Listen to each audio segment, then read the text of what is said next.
WhatsApp everyone, welcome back to the channel. आज हम बात कर रहे हैं स्टेट्यूटरी कॉर्पोरेशन की। स्टेट्यूटरी कॉर्पोरेशन और पब्लिक एंटरप्राइजेस। स्टेट्यूटरी कॉर्पोरेशन क्या है? एक पब्लिक एंटरप्राइजेस है और ये एग्जिस्टेंस में कब आता है? जब स्पेशल एक्ट ऑफ पार्लियामेंट होता है तभी ये एग्जिस्टेंस में आता है।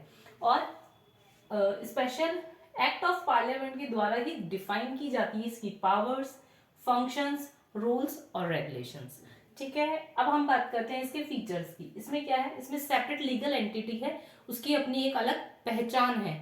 ठीक है, हम बहुत अभी फर्स्ट सेकंड चैप्टर में बहुत बार पढ़ चुके हैं सेपरेट लीगल एंटिटी, तो आई होप आपको इसका मीन्स तो पता होगा। ठीक है, उसके बाद बात करते हैं हम इंडिपेंडेंटली फाइनेंस। इंडिपेंडेंटली फाइनेंस क्या होता है कि ये इंडिपेंडेंटली फाइनेंस्ड होता है। ये फाइनेंस कहाँ से लेता है? ये बोरो करके लेता है। देखिए, हम हमारी एनसीईआरटी की बुक में क्या दे रखा है? This type of enterprises usually independently financed. Independently financed होता है। क्यों होता है ये? It obtain fund by borrowing from the government और फ्रॉम द पब्लिक। क्या होता है ये फंड बोरो कर लेता है किससे? गवर्नमेंट से या फिर पब्लिक से। किसके द्वारा? रेवेन्यू के द्वारा, या फिर ड्राइव करता है sale of goods and service को। ठीक है, मींस ये टोटली इंडिपेंडेंट फाइनेंस है, जो कि बोरो करके या गवर्नमेंट से और पब्लिक से पैसा फंड लेता है, ऑब्टेन करता है। ठीक है, अब बात कर रहे हैं इसके थर्ड फीचर्स की। थर्ड फीचर क्या है? Own service condition. इसकी खुद की सर्विस कंडीशन होती है। ये इसमें जो एम्प्लॉयज होते हैं वो गवर्नमेंट के एम्प्लॉयज नहीं होते। ये एम्प्लॉयज सेलेक्ट करता है अपनी ओन कंडीशन पर, अपनी ओन जो भी उसको चाहिए होता है। एम्प्लॉयज की टर्म कंडीशन जो भी होती है, जो अप्लाई करनी होती है, वो अपनी खुद की सेल्फ होती है, इसकी गवर्नमेंट एम्प्लॉयज में नहीं होते हैं। ठीक है, अब बात करते हैं हम इसकी मेरिट्स की।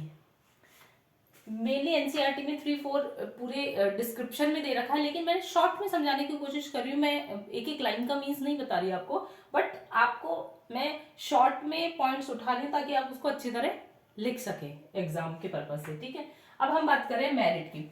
Operation flexibility. ऑपरेशन फ्लेक्सिबिलिटी क्या होती है?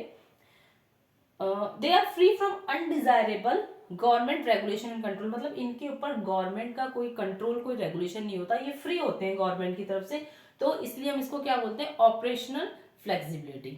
ठीक है, सेकेंड हमारा पॉइंट है non interference by government. Government का इसमें कोई इंटरफेरेंस नहीं होता है, इसमें पूरा पूरा इंटरफेरेंस इनका खुद का होता है। अब बात कर रहे हैं हम थर्ड की ऑटोनोमस ऑर्गेनाइजेशन। ऑटोनोमस मीन्स कि इसमें क्या होता है? They frame their own policy and procedure. वो क्या होता है? अपनी खुद की पॉलिसीज और प्रोसीजर बनाते हैं। ठीक है, असाइन करते हैं किसके द्वारा? Company special act of parliament के द्वारा। ठीक है, अब हम बात करते हैं इसके डिमेरिट्स की। फर्स्ट है फ्लेक्सिबिलिटी ऑन पेपर्स ओनली। देखो, हमने मेरिट्स में क्या पढ़ा? ऑपरेशनल फ्लेक्सिबिलिटी है, लेकिन हम नीचे डिमेरिट्स में क्या पढ़ रहे हैं कि फ्लेक्सिबिलिटी है जो किसमें? केवल पेपर में है ओनली। ठीक है, हम कई बार ऐसे देखते हैं कि हम जो बुक्स में पढ़ते हैं रियल लाइफ में वो कम ही अप्लाई होता है। तो यही चीज इसमें है कि फ्लेक्सिबिलिटी जो है वो सिर्फ पेपर में है।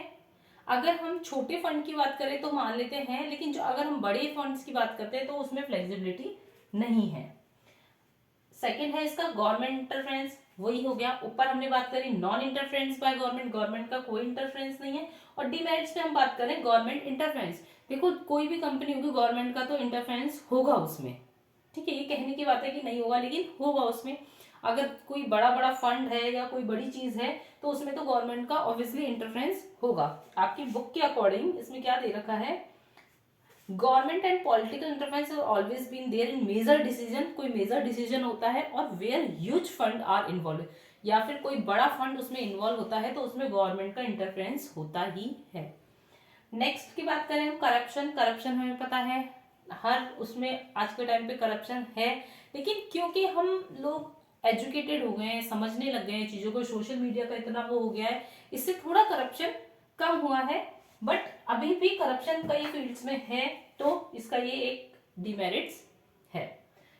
हमारे इसके 3 टॉपिक थे पब्लिक सेक्टर के, जिसमें से हमने डिपार्टमेंटल अंडरटेकिंग हमारा हो चुका था, हमने पिछले वीडियो में देखा था। आज हमने स्टेट्यूटरी कॉर्पोरेशन भी पूरा कर लिया। अब नेक्स्ट जो हमारा टॉपिक है वो है गवर्नमेंट कंपनी।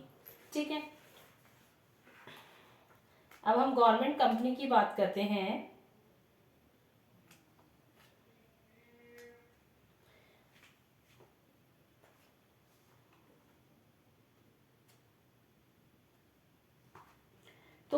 इसमें क्या बात कर रहे हैं, गवर्नमेंट कंपनी, इसमें क्या कह रहा है, अ कंपनी, कंपनी मीन्स हमने आपको ध्यान है पिछले चैप्टर में पढ़ा था, कंपनी क्या है, आर्टिफिशियल पर्सन है, सेपरेट लीगल एंटिटी है। मैं लिख देती हूँ एक बार आपके, कंपनी से हमने क्या समझा था इसमें कि आर्टिफिशियल पर्सन है,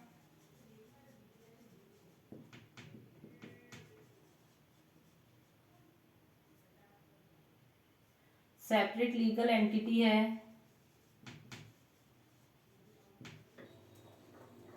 कंट्रोल पूरा है, परपेचुअल सक्सेशन है,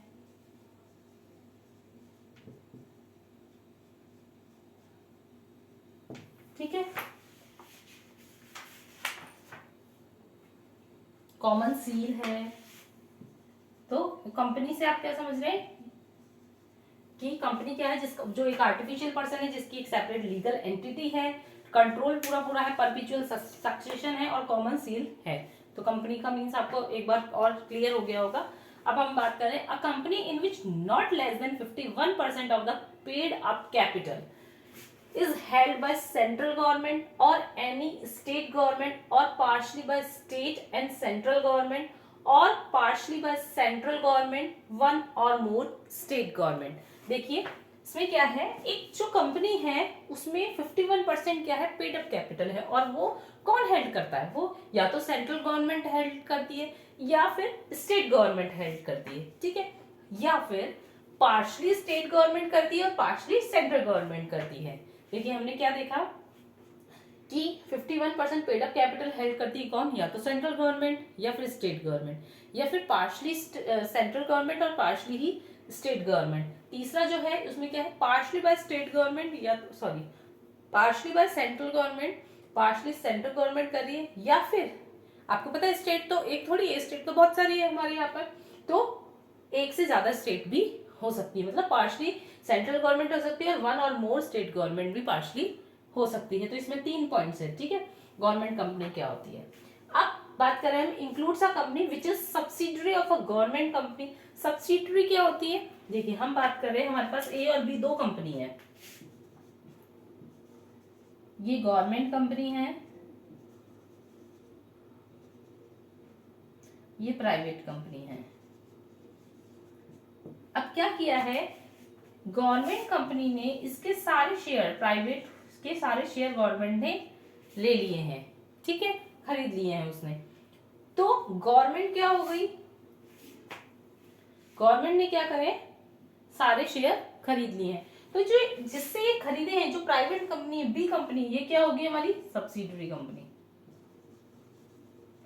ठीक है, ये क्या होगी हमारी सब्सिडरी कंपनी, जिसने अपने सारे शेयर गवर्नमेंट कंपनी को सेल कर दिए हैं। और ये प्राइवेट कंपनी क्या कहलाएगी अब, गवर्नमेंट कंपनी, क्योंकि इसका सारा सब चीजें जो गवर्नमेंट ने ले ली है, गवर्नमेंट ने अपने अंडर में ले ली है, तो सारा जो ये प्राइवेट ना कहला के गवर्नमेंट ही कहलाएगी, और इसको हम सब्सिडरी भी बोलते हैं। तो क्या है, includes a company which is a subsidiary of a government company, मतलब ऐसी कंपनी जिसको गवर्नमेंट ने खरीद लिया है, ठीक है, उसे भी हम क्या कहते हैं, गवर्नमेंट कंपनी।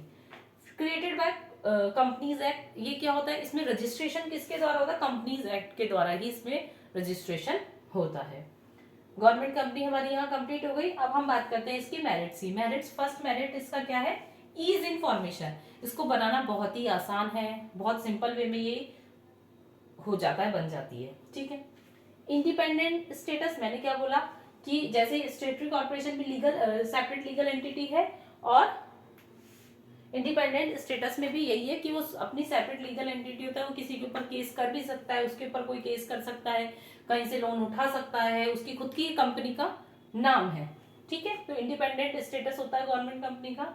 ऑटोनॉमी, ऑटोनॉमी वही है जो हमने अभी स्टेटरी के मेरिट्स में पढ़ा था, सेम।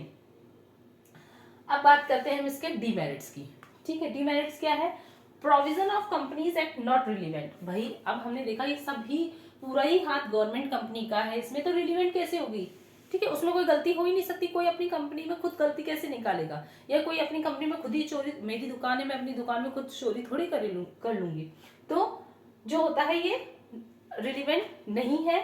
सेकेंड है मेन पर्पस डिफीटेड, और जो मेन पर्पस है इनका वही डिफीट हो जाता है, मतलब जो मेन पर्पस किससे है, रजिस्ट्रेशन से, वही इसमें डिफीट हो जाता है। होप आपको ये तीनों पॉइंट्स अच्छी तरह समझ में आ गए होंगे। आज हमने स्टेटरी और गवर्नमेंट कंपनी भी कंप्लीट कर ली है। इसके बाद शायद 2 पॉइंट्स हमारे बाकी हैं, जॉइंट वेंचर है और changing role of public sector. हमारे 2 पॉइंट्स इसमें एनसीईआरटी की बुक में बाकी हैं, तो हम नेक्स्ट वीडियो में इसे कवर कर लेंगे। ठीक है, आप इसे नोट डाउन कर लीजिए। होप आपको ये समझ में आया होगा। अगर नहीं समझ में आए तो आप कमेंट में जरूर लिखकर बताएं। मैं पूरी कोशिश करूंगी अगली बार आपको और अच्छे से समझाने की। Thank you.